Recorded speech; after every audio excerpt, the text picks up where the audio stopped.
Baka kaya tayo paulit-ulit na pinagtatagpo. Marahil pareho tayo ng kwento.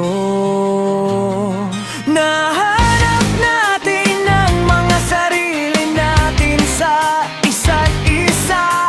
May kakaibang pakiramdam na hindi para tayo nag-iisa. Sa saya, sa sakit, sa dalamhati at sa pagbuo muli ng sarili. Paulit-ulit tayong pinagtatagpo hanggang sa mapagtanto nating pareho tayong ebidensya ng pag-asa. Hindi tayo napasuko ng mundo.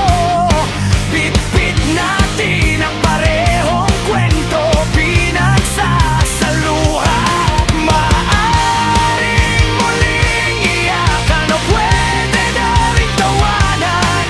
At sa mga sandaling ito, alam nating mas panatag na ang puso. Hayaan mo akong tagpuin ko ang dating ako. Hayaan mo akong balikan ang bersyon na dahilan kung bakit pa ako naririto. Hayaan akong makipagkwentuhan sa kanya at sabihin kinaya ko natin.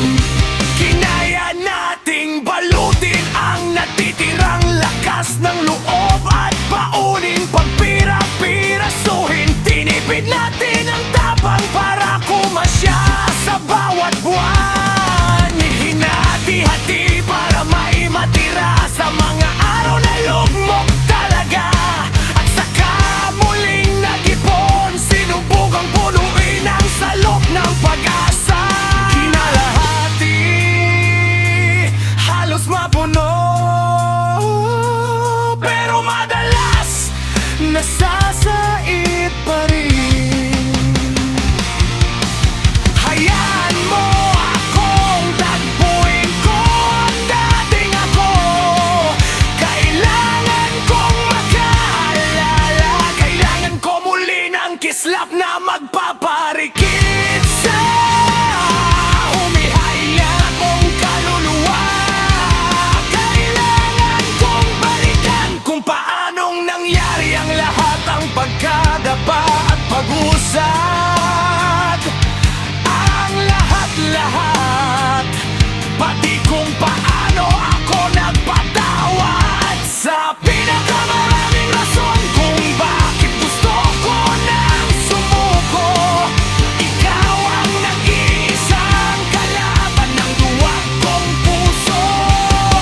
Sapagkat sa iyo ako tumatapang, hinahayaan mong kilalanin ng mga daliri ko ang sariling sugat sa katawan.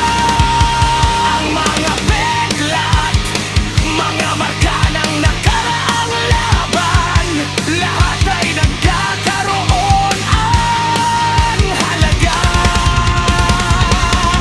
Pati itong mga galos, nagiging hudyat ng pagkilos ng pag-uusad na muli pang sumubok. Binibigyan mo ako ng sandaang dahilan para ibangon ang sarili at salubungin ang sanlibo pang tiyansa.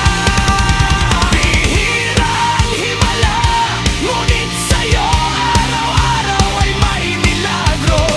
Pinalalawak mo ang mundo, pinalalalim ang mga pangako. May para sa'yo, hindi pa ito ang dulo. Kaya't sa pinakamaraming rason kung bakit gusto ko nang sumuko. Ikaw ang nag-iisang kalaban ng duwag kong puso. ngayon